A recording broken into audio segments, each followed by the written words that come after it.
연말 연휴 휴가철을 맞아 우리 성도님들이 많이 출타하시는 중에 또 예배의 자리를 지키시고 또 찬양으로 섬겨주시고 또 이런 걸 봉사해 주시는 성도님께 감사의 말씀을 드립니다.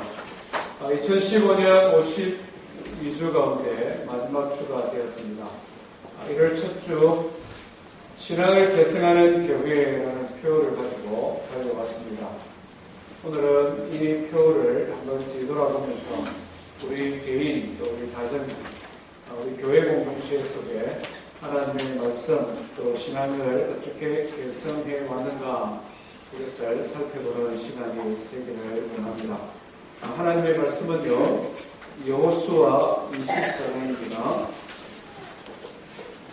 여호수아서 24장 14절, 15절 말씀을 한 목소리로 한번 같이 읽어봅니다.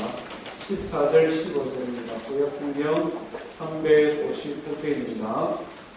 그러므로 이제는 여호와를 경외하고 온전함과 진실하고 그를 섬기라. 너희의 조상들이 남서쪽과 애굽에서 섬기던 신들을 치워버리고 여호와만 섬기라. 만일 여호와를 섬기는 것이 너희에게 좋지 않게 보이거든 너희 조상들이 남서쪽에서 섬기던 신들인지 또는 너희가 거주하는 땅에 있는 아모리 족속의 신들인지 너희가 섬길 자를 오늘 택하라. 오직 나와 내 집은 여호와를 섬기겠노라. 아멘. 여호수아서는 전체 24장으로 되어 있는 말씀입니다. 그리고 23장, 24장은 여호수아가 나이 많아 하나님의 부르심을 앞두고 얼마 되지 않는 시간에 이스라엘 백성의 공동체를 향하여 설교했던 설교라고 보면 되겠습니다. 그리고 우리가 읽은 본문은 그 설교의 핵심이 되는 구절입니다. 말하자면 나와 내 집은 여호와를 섬기겠노라 이렇게 고백하는 장면입니다. 여호수아는 누굽니까? 우리가 잘 아는 대로 이스라엘의 출애굽과 또 가나안 정착의 모든 과정을 함께했던 출애굽 1세대뿐만 아니라 가나안 정착의 1세대라고 할 수 있습니다. 모세를 하나님의 말씀을 대언한 위대한 선지자라고 한다면 여호수아는 위대한 장군이라고 할 수 있을 것입니다. 왜 그런가 하니 여호수아서 12장을 읽어보면 적어도 여호수아는 31명 이상의 도시 국가들과 전쟁을 치렀고 31명 이상의 왕들을 물리친 것으로 기록을 하고 있습니다. 말하자면 그의 전생애를 전쟁터에서 보냈다 해도 과언이 아닐 만큼 그는 전쟁의 사람이었습니다. 이제 그가 나이 많아 늙었습니다. 아마 상상을 해보면 중동의 유대인들을 한번 떠올려보면 백발을 하고 또 흰 수염을 휘날리면서 높은 강단에 올라가 이스라엘 백성들의 위해 설교하는 장면입니다. 유언과 같은 설교라고 할 수 있겠습니다. 마지막으로 그가 이스라엘 백성들에게 들려주고 싶었던 말씀, 그 마음의 중심에 담아두었던, 그래서 끝까지 생명이 있는 그 순간까지 붙들고 싶었던 그의 신앙, 그것이 23장, 24장에 담겨 있습니다. 오늘 짧은 시간에 두 가지만 함께 살펴보기를 원합니다. 여호수아의 설교의 핵심이 뭐냐? 첫 번째는요, 우리 한번 같이 하기를 원합니다. 싸우시는 하나님을 믿으라. 네, 싸우시는 하나님을 믿으라 하는 것입니다. 우리 말씀을 23장으로 한번 돌아가 보겠습니다. 23장 3절 말씀을 같이 읽어보겠습니다. 같이 했습니다. 시작. 너희의 하나님 여호와께서 너희를 위하여 이 모든 나라에 하신 일을 너희가 다 보았거니와 너희의 하나님 여호와 그는 너희를 위하여 싸우신 이시니라. 아멘. 하나님은 어떤 분이시냐? 너희를 위하여 싸우시니가 하나님이시다. 전쟁터에서 평생을 보내다 보니 전쟁의 영웅이다 보니 그가 만난 하나님도 싸우시는 하나님이었습니다. 여호수아의 생애에 결코 잊을 수 없는 싸우시는 하나님을 여호수아는 경험을 했습니다. 크게 두 가지를 볼 수가 있는데요. 첫 번째는 출애굽기 17장에 등장하는 한 사건입니다. 그때는 모세가 이스라엘의 인적 지도자로 있을 때였으며 이스라엘 백성들이 출애굽을 하고 르비딤이라는 곳에 이르렀을 때에 아말렉 부족이 이스라엘 백성을 공격을 했습니다. 특별히 아말렉이 얄미운 것은 이스라엘 백성들의 꽁무니를 공격했습니다. 말하자면 장정만 60명, 약 200만의 대군이 이렇게 출애굽을 하니 그 행렬이 굉장히 길었을 것입니다. 큰 무리들이 이동을 하다 보면 뒤에 처지는 사람들이 있지 않습니까? 나이 많은 노인들이 처지게 됩니다. 어린아이와 또 장애를 가진 사람들이 처지게 됩니다. 아말렉 군대가 이 사람들을 노래하는 것입니다. 그래서 모세는 여호수아에게 시키죠. 여호수아야, 사람들을 빨리 뽑아라. 그리고는 저 뒤에 이스라엘을 노래하는 아말렉을 쳐서 무찌르라. 이렇게 말을 하면서 모세가 뭐라고 이야기합니까? 나는 산 위에 올라가겠다. 이러는 거예요. 아니, 전쟁이 났는데 대장이 앞장서야 되지 않습니까? 그런데 여호수아에게 너는 사람을 뽑아서 가서 싸우라. 나는 산 위에 올라가겠다. 이럽니다. 잘 이해할 수는 없지만 여호수아에는 그 말씀에 순종하죠. 그리고는 군인들을 이끌고 젊은 사람들을 이끌고 전쟁을 치릅니다. 아말렉. 그러면서 그가 깨달은 것이 있는데요. 전장터에서 죽도록 싸우는 것은 여호수아와 젊은 사람들인데 막상 그 전투의 양상은 산 위에 올라 있는 모세의 팔에 의해서 좌우되는 것입니다. 우리가 성경을 읽어서 아는 것처럼 모세의 팔이 올라가면 이스라엘이 이기고 모세의 팔이 기운이 없어서 내려오면 아말렉이 이기는 거예요. 이것이 반복되어지는 것입니다. 그래서 여호수아는 아말렉과의 전투를 통하여 한 가지를 깊이 깨달아 알게 되었는데, 전쟁은 들판에서 칼을 들고 싸우는 우리에 의해서 결정되어지는 것이 아니라 하나님 앞에 기도하는 모세의 팔에 의해서 결정되어지는구나. 전쟁은 칼과 창에 의해서 결정되어지는 것이 아니라 하나님 앞에 드리는 기도에 의해서 승패가 가는구나. 전쟁은 여호와 하나님께서 싸우시는 것이구나. 그것을 그가 깨달았습니다. 또 한 번 싸우시는 하나님을 깊이 경험한 사건이 있는데요. 여리고성 전투에서 여호수아가 그것을 깨달았습니다. 모세 선생이 돌아가시고 요단강을 건너 약속의 땅에 처음 발을 들어왔는데 그 앞에는 거대한 여리고성이 있었습니다. 우리가 지난번에 여리고성에 대해서 한번 살펴보지 않았습니까? 외벽과 내벽이 있는 외벽과 내벽 사이가 마차가 두 대가 동시에 왕복으로 달릴 수 있는 말 그대로 견고한 성입니다. 높은 구름지에 비스듬한 언덕에 위치하고 있었기 때문에 그냥 공격을 하면 최소한 5배, 적어도 10배 이상의 군대가 동원되지 않으면 도무지 함락할 수 없는 성이 여리고성입니다. 그런데 하나님께서 여호수아에게 가르쳐준 전략이 뭡니까? 하나님께서 여호수아에게 이야기하죠. 매일 성을 한 바퀴씩 돌아라. 헛소리 내지 말고 돌아라. 그리고는 6일 동안 돌고 마지막 7일 때는 아무 소리도 내지 말고 6바퀴 돌아라. 그리고 마지막 7바퀴 돌 때는 큰 소리로 외치라. 그러면 여리고성이 무너지리라.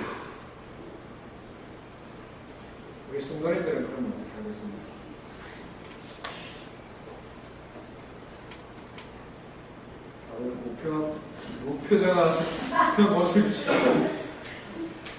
저거 참으면 지금 무슨 말씀합니까 지금 하나님? 아니 지금 저런 경관성에 있는 저 여리고성 외겹과 내겹이 2차선 도로가 될 만큼 그런 경관성이 침묵으로 6바퀴 돌고 마지막에는 6바퀴 돌고 큰 소리 지르면 무너진다는 거 도대체 말이나 되는 소리입니까? 뭐 다른 방법 없습니까? 하나님 뭐 이렇게 묻지 않겠습니까?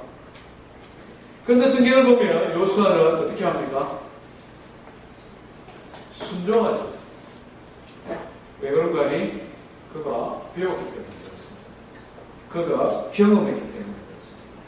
전쟁이라는 것은 내가 칼을 들고 얼마나 잘 휘두르느냐 그것을 위해 승패가 결정되어지는 것이 아니라 하나님께서 그 전쟁의 선봉에 서시느냐 서지 않느냐 하나님께서 그 전쟁의 선봉에 서셔서 싸우시느냐 싸우시지 않느냐 그것에 의해 결정되는 것을 그가 경험으로 알았기 때문에 그렇습니다. 체험했기 때문에 그렇습니다. 우리는 그 결과가 어떻게 됐는지를 여리고성의 전투의 결과를 하나님 말씀을 통하여 알고 있습니다. 그 이후에 약속의 땅 가나안에 들어가서 적어도 31번 이상의 전쟁을 치르는 동안 요수아는 백전백승을 하게 되고 그때마다 그는 알게 됩니다. 깨닫게 됩니다. 누리게 됩니다. 전쟁은 내가 하는 것이다. 전쟁은 하나님께서 나를 위해 싸우시느냐 싸우시지 않느냐 그것에 의해 결정되어지는 것이다.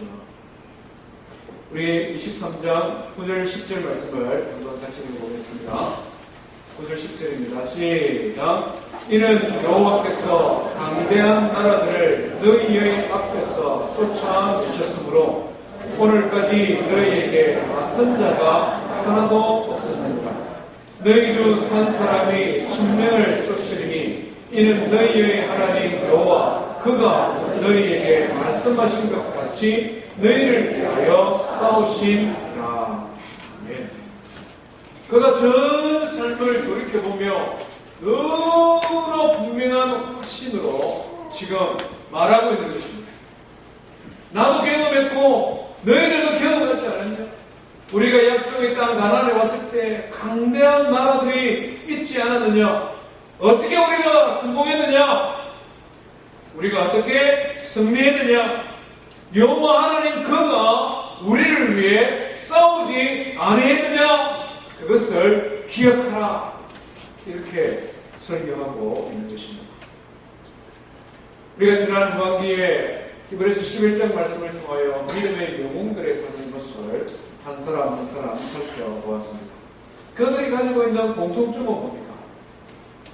그들이 직면한 인생의 난제들은 각양달랐습니다. 그들이 경험한 하나님은 동일했습니다. 어떤 하나님입니까? 인생의 난제가 무엇이든지 간에 그것을 위하여 싸우시고 승리를 주시는 하나님이었습니다. 기도원과 300용사를 한번 생각해 보시기를 바랍니다. 미디안 군대 13만 5천 명이 쳐들어왔을 때에 하나님께서 큰 용사 기도원에게 주셨던 전략이 뭡니까? 집에 돌아가라 그러고 300명만 뽑아라. 그리고는 항아리를 들고 횃불을 들고 가라. 말도 안 되는 이야기. 13만 5천 명. 그들은 창과 칼과 방패와 엄청난 무기를 들고 무장한 사람들인데 항아리 들고 횃불 들고 가라. 말이나 되는 소리입니까? 그러나 기도원은 성공했습니다. 승리했습니다. 하나님의 말씀에 순종했습니다. 그리고는 자신을 대신하여 싸우시는 하나님을 만났습니다. 경험했습니다. 바락이나 삼손이나 입다나 다니엘이나 우리가 구약에서 살펴보았던 믿음의 영웅들의 삶 동일한 한 가지, 그들은 자신들을 위하여 싸우시는 하나님을 경험했다 하는 것입니다. 우리가 예수를 믿고 하나님의 자녀가 되었습니다. 신앙생활의 재미가 어디 있습니까? 신앙생활 재미있습니까?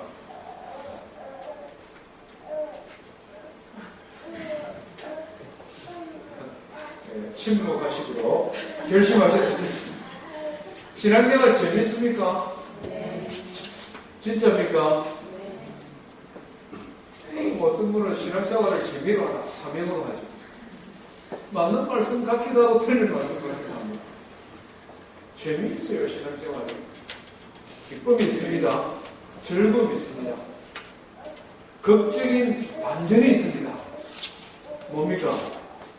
우리를 위해 싸우시는 하나님을 경험할 때, 나를 대신하여 싸우시는 하나님을 내가 만나고 체험할 때, 그래서 인생의 난제가 내 힘이 아닌, 나의 능력이 아닌, 나의 방법이 아닌 다른 방법으로 해결되어지는 것을 볼 때 신앙생활에 재미가 있어요. 신앙생활에 즐거움이 있다는 거예요. 또 한 사람, 전쟁의 영웅 다윗을 생각해 보시기를 바랍니다. 그는 평생 전쟁을 치렀던 사람이지 않습니까? 심지어 하나님께서 성전을 짓고 싶은데 너는 손에 피를 많이 흘린 사람이니 너의 아들 살렘의 왕, 평화의 왕이 성전을 짓도록 양보해라 할 만큼 그는 전쟁을 많이 치른 사람입니다. 근데 그가 전쟁을 치르면 치를수록, 반복하면 반복할수록 그가 만난 하나님이 있는데 그 하나님은 자신을 대신하여 싸우시는 하나님이었습니다. 시편 18편은 다윗의 시편입니다. 하나님께서 그의 대적을 다 물리쳐 주시고 난 다음에 다윗이 기록한 시라고 표저가 말을 하고 있는데요. 제가 한번 읽어보겠습니다. 여호와는 나의 반석이시요 나의 요새시요 나를 건지시는 이시오니 나의 하나님이시요 내가 그 안에 피할 나의 바위시요 나의 방패시요 나의 구원의 뿌리시요 나의 산성이시로되 내가 찬송받으실 여호와께 아뢰리니 내 원수들에게서 구원을 얻으리로다. 아멘. 우리는 칼 들고 안 싸워와서 산성이 뭐며 반석이 뭐며 사실 잘 실감이 나지 않습니다. 그러나 고대의 전투를 한번 생각해 보시기 바랍니다.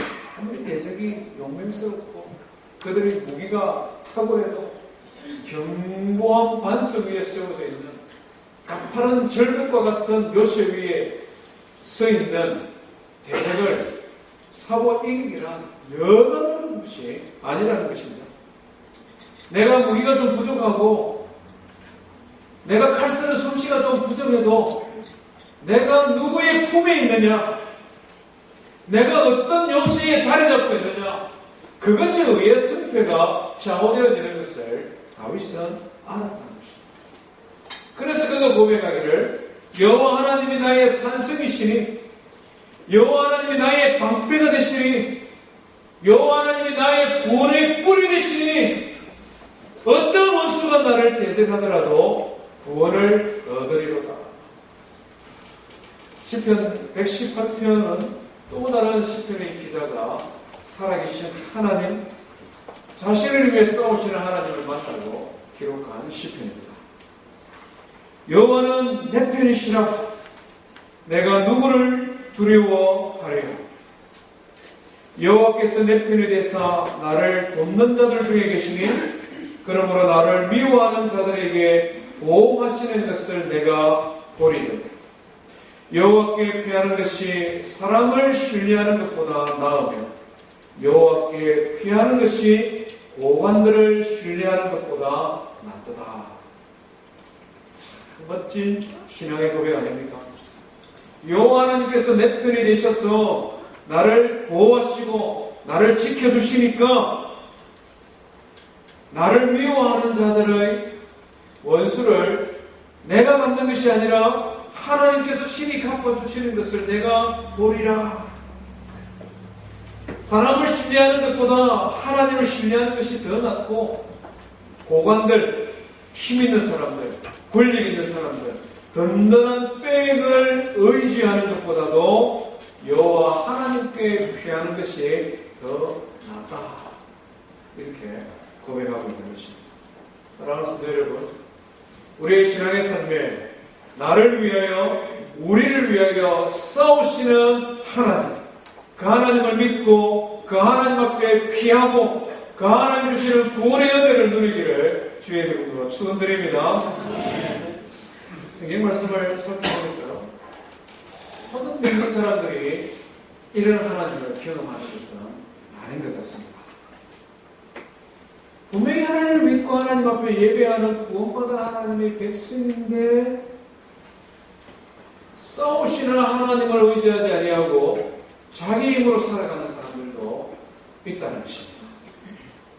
이스라엘의 첫 번째 왕 사울을 한번 생각해 보시기 바랍니다. 사울 왕, 그도 역시 전쟁의 영웅입니다.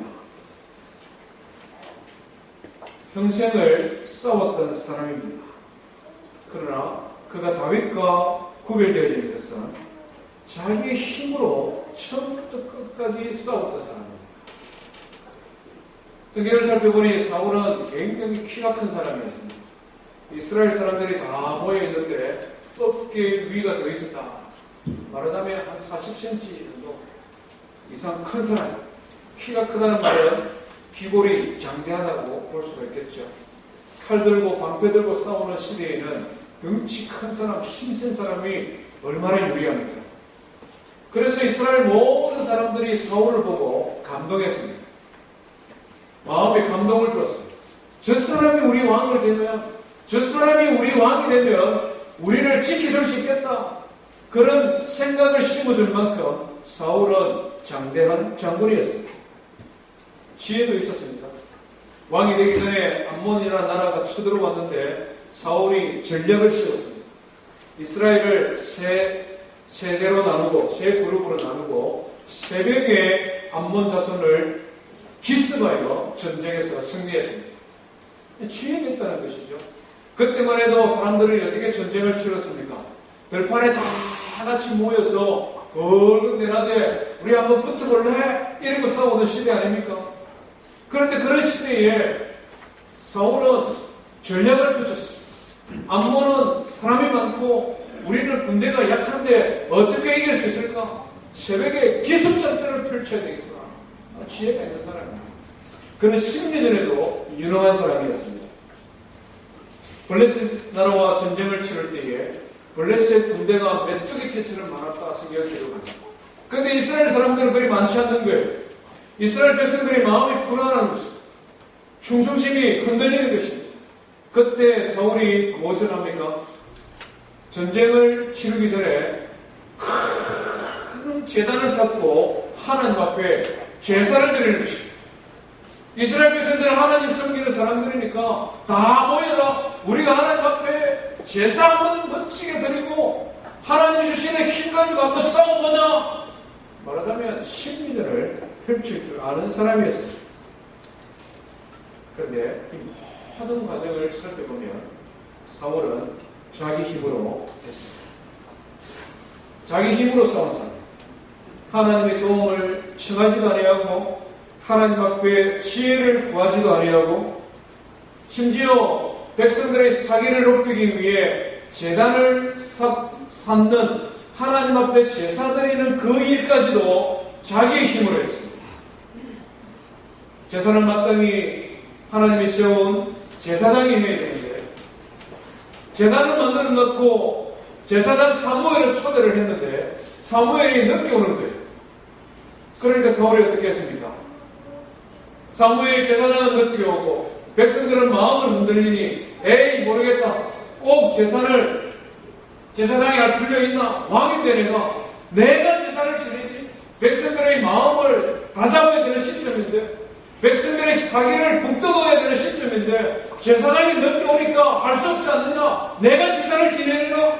내가 제사를 지내서 백성들의 마음을, 백성들을 안정을 시키고 내가 제사를 지내서 백성들의 사기를 높여서 전쟁에서 한번 승리해버리라.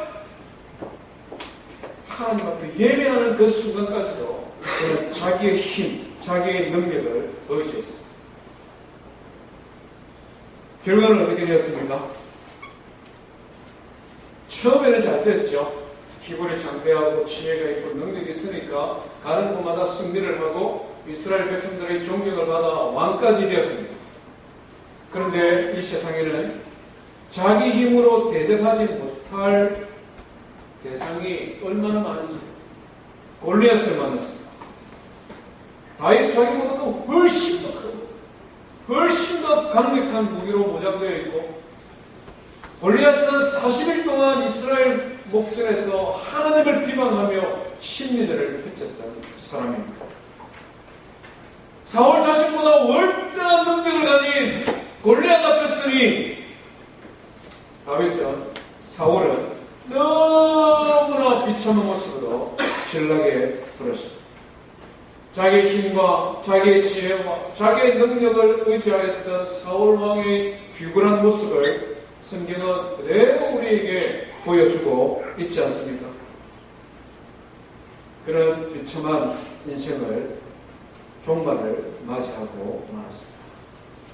하나님을 예배하고 하나님을 신뢰하며 하나님을 섬기는 믿음의 백성이라고 하지만 실제 어떤 하나님을 예배하느냐, 실제 나는 어떤 하나님을 믿고 신앙생활을 하느냐, 그것은 각양다를 수 있다는 것입니다.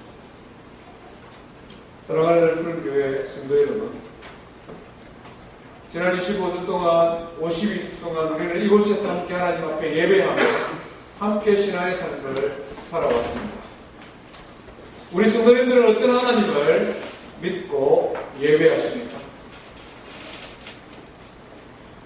다윗처럼 여호수아처럼 나를 위해, 우리를 위해, 우리의 가정을 위해 싸우시는 하나님, 우리에게 승리를 주시는 하나님, 오직 그 하나님만 예배하고 그 하나님을 섬기는 저와 성도 되기를 주의 이름으로 축원드립니다.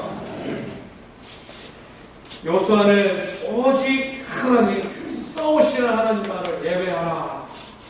그것을 23장에서 말씀했다면 24장에서는 또 다른 교훈을 우리에게 주고 있습니다.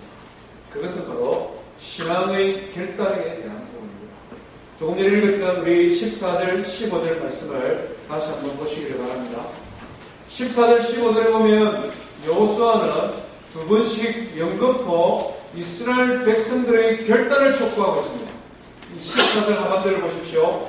강서쪽과 애굽에서 섬기던 신들을 치워버리고 여호와만을 섬기라.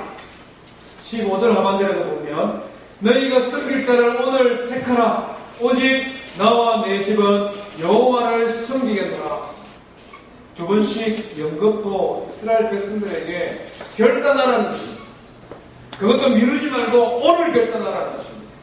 지금까지 우리와 함께 하신 하나님, 우리를 대신하여 싸우신 하나님을 다 보지 않았느냐, 듣지 아니하느냐, 경험하지 아니하느냐, 그것을 설교하고 난 다음에는 14장에 넘어와서 하는 말이 결심하라, 결단하라, 내일로 미루지 말고 오늘 결단하라. 우리 인생은 선택이라는 말이 있습니다. 맞는 말이죠. 신앙 역시 결단입니다. 선택해야 된다는 거죠. 가장 기본적인 선택은 무엇입니까? 내가 예수 믿고 신앙의 삶을 살아갈 것이냐, 살아가지 않을 것이냐 선택해야 됩니다. 물론 하나님께서 예수 그리스도를 통하여 우리에게 구원의 길을 열어주시고 성령을 통하여 우리에게 감동시켜서 우리로 하여금 마음으로 예수 그리스도를 믿고 입술로 고백하게 하시지만 뿐만 아니라 성령 하나님은 우리의 의지, 우리의 마음의 생각, 우리의 가슴 속에 있는 의지를 통하여 일하시는 하나님이시지 않습니까? 하나님의 말씀이 선포되어질 때에 내가 가지고 있는 지성으로, 내가 가지고 있는 의지적인 결단으로 그 하나님의 말씀을 아멘으로 화답하며 선택하는 것, 이것은 나의 몫입니다. 혹시 우리 가운데 아직까지 망설이고 계시는 성도님들 있습니까? 교회에 출석해서 하나님 말씀을 듣고 예배를 드리고 있지만 그래도 내가 스스로 생각하기에 나 아직 하나님 믿는지 안 믿는지 잘 모르겠다. 아직 내가 예수 그리스도를 믿고 하나님의 자녀가 되었는지 안 됐는지 잘 모르겠다는 성도님들 계십니까? 오늘 결단하는 것입니다. 뒤로 미루지 말고 선택하라는 것입니다. 지금까지 알고 믿고 살아왔던 세상의 신을 그대로 믿고 그대로 살아가든지 아니면 하나님의 말씀에 기록되어진 나를 대신하여 싸우시는 그 하나님을 선택하든지 둘 중에 하나를 선택하라는 것입니다. 세상의 물질을 믿고 의지하고 살아갈 것인지 하나님을 믿고 하나님을 의지하고 살아갈 것이 선택하라는 것입니다.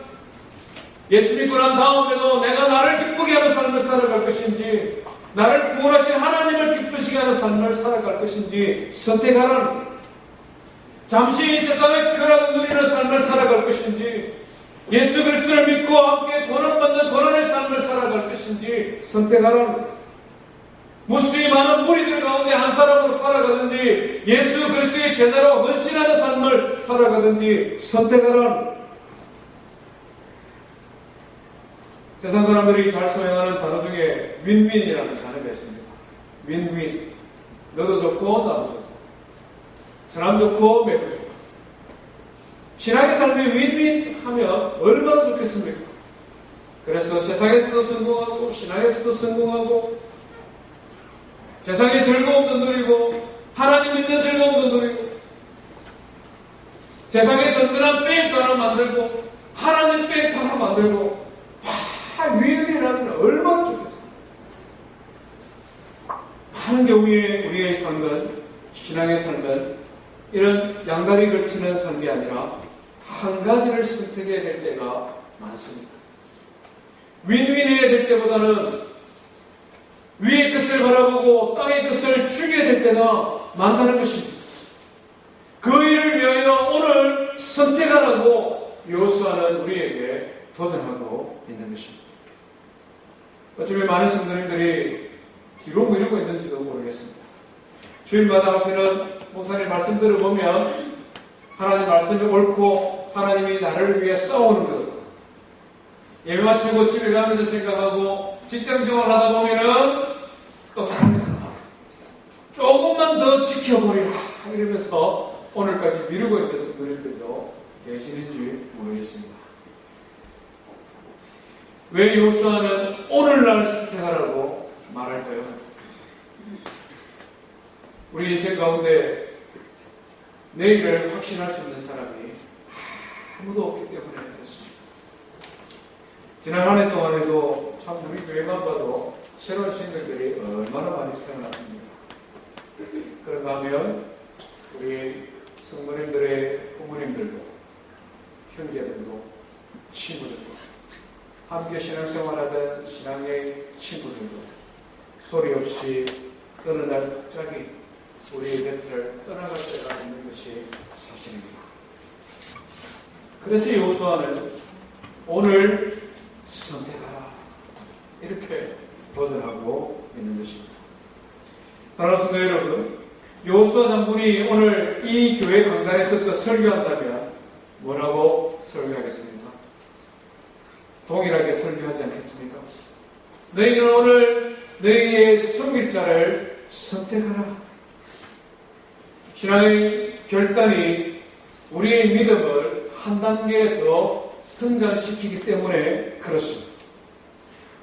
신앙의 결단을 하게 될 때에 우리의 마음을 짓누르는 무거운 짐이 떠나가는 것을 경험하기 때문에 그렇습니다.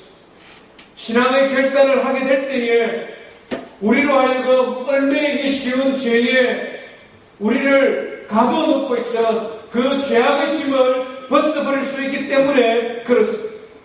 신앙의 결단을 하게 될 때에 지금까지 우리가 알지 못했던 하나님의 지혜와 하나님의 능력과 하나님 주시는 용기를 경험할 수 있기 때문에 그렇다는 것입니다. 부족하지만 염려되는 것이 사실이지만 확신이 없지만 그래도 하나님의 말씀을 따라 결단할 때에 그 결단을 통하여 생명의 역사가 우리 가운데 일어나기 때문에 그렇다는 것입니다. 여호수아 장로는 신앙의 결단을 이야기를 하면서 재미나는 표현을 하고 있습니다. 14절 하반절 한번 보십시오. 너희의 조상들이 강 저쪽과 애굽에서 섬기던 신들을 뭐하여 버리고? 치워버리라. 영어 성경을 보니까 throw away라는 단어를 쓰고 있습니다. throw away. 한마디로 말하면 쓰레기에 치워버리고. 쓰레기는 어떻게 해야 됩니까?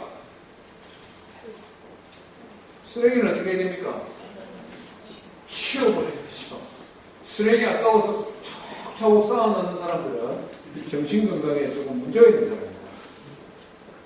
여호수아가 참 재미나는 표현을 하고 있습니다. 쓰레기와 같다는 것이죠. 지금까지 붙들고 살아왔던 그것이 무엇이든지 간에 여호와 하나님과 비교하면, 우리를 대신하여 싸우시는 하나님과 비교하면 비교할 수 없는 쓰레기와 같으니까 치워버리고 오늘날 여호와 하나님을 선택합니다. 넓은 장로교회를 돌아보면서 지난 1년 동안 주의 몸된 교회를 뒤돌아보면서 믿음의 결단, 신앙을 결단하는 성도님들이 참 많이 있음에 대하여 하나님 앞에 감사했습니다. 그렇지 않습니까? 우리 지금 다 우리 자녀를 가르치고 있는 주일학교 선생님들, 뉴스 교사들, 어와나 선생님들, 널푸른 교실 선생님들 다 신앙의 결단을 하고 우리 자녀들을 말씀으로 섬기는 선생님들이지 않습니까? 우리 성가대 역시 마찬가지 않습니까? 성가대로 섬기기로 결심하고 결단하고 마지막 주까지 자리 지켜주셔서 감사합니다. 하나님의 교회 공동체 안에 신앙으로 결심하고 결단한 봉사자들이 많음에 대하여 하나님 앞에 감사했습니다. 특별히 목자 목녀들을 바라보며 하나님 앞에 감사했습니다. 한 사람의 목자 목녀가 얼마나 소중합니까? 그를 통하여 이루시고자 하는 하나님의 계획이 얼마나 놀랍습니까? 지난 수년 동안 넓은 장로교회를 통하여 하나님께서 하셨던 일, 하나님께서 하고자 하는 일 생각하며 목자 목녀를 바라볼 때 하나님 앞에 감사했습니다. 이 지역의 직장을 따라 이주하는, 한국에 쓰던 미주에 쓰던 각지에서 이주하는 많은 한인들, 그들 가운데는 신앙인들도 있고 믿지 않는 사람들도 있고 새로운 인생의 기회를 가지고 오는 사람도 있고 걱정하고 염려하는 마음으로 찾아오는 사람들도 있습니다. 그들이 우리 교회를 만나고 목자 목녀를 만나고 그래서 그들의 삶에 선하신 하나님의 은혜와 하나님의 도우심을 경험하고 그래서 전혀 신앙생활하지 않던 사람들이 예수 믿는 역사를 바라보며 얼마나 우리 마음이 기쁩니까? 지난주에도 말씀드렸지만 지난 8년 동안 유아 세례 받은 분들이 150명이 넘는다는 거예요. 우리 교회의 사이즈를 생각하면 이것은 엄청난 하나님의 은혜요, 축복이 아닐 수가 없습니다. 그 모든 일이 누구를 통하여 이루어집니까? 저는 목자 목녀의 복이 제일 크다고 생각합니다. 아주 작은 일에서부터 큰 일까지, 보람 있는 일에서부터 정말 이런 일까지 내가 도와줘야 되는 싶은 만큼 개인적인 일까지 그들을 위해 사랑으로 섬기고 봉사하고 돌보는 과정 속에 한 사람이 마음의 문을 열고 그가 예수 그리스도를 믿기로 결심하고 세례받고 신앙생활하는 것, 그래서 지역 백성이 하나님 백성이 되는 것, 이 얼마나 영광스러운 하나님의 사역이며 이 얼마나 놀라운 구원의 역사입니까? 이 일을 위해 헌신하는 사람, 이 일을 위해 믿음에 결심하고 이 일을 위해 봉사하는 사람들, 얼마나 소중한 사람들입니다. 우리가 예수 그리스도를 믿고 우리가 믿는 신앙을 우리의 자녀들에게 계승하는 것, 신앙의 수직적인 계승이라면 전혀 알지 못한 우리의 이웃들을 그들에게 그리스도의 복음을 전하고 그들 역시 예수 믿는 하나님의 백성 되는 것, 신앙의 수평적인 계승이지 않습니까? 이를 위해 헌신하는 것, 이것을 위해 믿음을 결단하는 것, 얼마나 놀라운 신앙의 결심입니다. 요즘 제가 새벽마다 기도하는 가장 큰 기도의 제목이 있다면 10명의 목자와 목녀가 새롭게 세워지는 이 일을 위해 기도합니다. 새벽마다 제가 울부짖는 기도는 이 기도밖에 없어요. 왜 그렇습니까?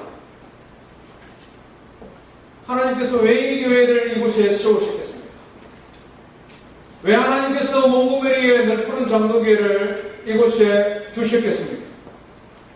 이 교회를 통하여 이룰 수 없는 하나님의 가장 큰 소원이 무엇이겠습니까? 영혼 구원하여 제사 삼는 것 아니겠습니까? 예수 모르는 인생, 예수 믿는 인생 만드는 것 아니겠습니까? 그 일의 최순봉에 서서 그 일을 위하여 헌신하는 믿음의 사람들, 그런 믿음의 사람 한 사람 한 사람 세우는 것, 그것을 위해 하나님 앞에 기도하는 것입니다. 지금까지 하나님께서 이 교회를 축복하시고 여기까지 인도하셨듯이 장래에도 하나님께서 축복하시고 인도해 가셔야 되는데 그 일을 위하여 하나님 앞에 헌신하는 일들, 그 헌신자를 세워가기 위해 최선을 다할 것입니다. 교회의 모든 리더십과 교회의 모든 사역의 우선순위를 이 위에 둘 것입니다. 그래서 혼자 하는 것이 아니라 함께하고 혼자 지쳐서 나무하지 아니하도록 옆에서 어깨동무하고 같이 갈 수 있도록 이 일에 최우선의 사역에 우선순위를 두고 달려갈 것입니다. 믿음의 결단이 있기를 바랍니다. 작은 일에서부터 시작해야 됩니다. 예수 그리스도를 믿는 믿음의 결단이요, 하나님의 말씀을 읽기로 결단하는 것이요, 일주일에 한두 번이라도 하나님 앞에 기도하기로 결단하는 것이요, 내가 이전까지 사랑을 받는 입장에 있었다면 이제는 사랑으로 섬기기 위하여 결단하는 믿음의 결심, 믿음의 결단. 주저되고 망설여지는 것이 너무나 당연하고 감당할 힘이 없고 능력이 없어 보이는 것이 너무나 당연하지만 우리가 여호수아의 말씀을 통하여 깨닫는 또 한 가지 교훈이 있다면 결단 이후의 삶은 하나님께서 책임져 주신다는 것입니다. 내 생각으로는 내가 스스로 나 자신을 평가하고 판단할 때는 감당할 힘도 없고 능력도 없고 경험도 없고 모든 것이 불가능해 보이지만 하나님께서 나를 대신하여 싸우시며 내가 하나님의 도구로 쓰임받기를 결심합니다. 결단합니다. 헌신하며 나아갈 때 주께서 일하시는 것입니다. 시간도 허락해 주시고 지혜도 허락해 주시고 환경도 허락해 주시고 건강도 허락해 주셔서 하나님의 일을 감당해 갈 수 있도록 하나님께서 책임져 주시는 것입니다. 사랑하는 성도 여러분, 52주 마지막 설교에 우리 성도님들에게 부담을 드리는 것 같은 설교를 드려서 한편으로는 마음이 무겁습니다. 금요일까지 1년 동안 뒤돌아보며 그냥 은혜만 나누다가 은혜 나누는 것으로 설교를 해야 되겠구나 생각하다가 이 여호수아의 말씀을 읽으면서 하나님께서 또 다른 감동을 저에게 주셨습니다. 올 한 해가 끝나기 전에 2015년이 마무리되어지기 전에 여호수아의 그 생생한 음성을 함께 듣기를 원합니다. 너희는 오늘날 너희들이 섬길 자를 선택하라. 나와 내 집은 오직 여호와 하나님, 나를 대신하여 싸우고 우리를 대신하여 싸우시는 그 하나님만을 섬기겠노라 결심하고 결단하는 성도되기를 주의 이름으로 축원드립니다. 부족하고 연약하십니다. 하나님이 기뻐하시는 일에 하나님 앞에 하나님께서 나를 사용하시고자 할 그때에 우리의 삶을 도구로 드리는 믿음의 선한 결단에 있기를 주의 이름으로 축원드립니다.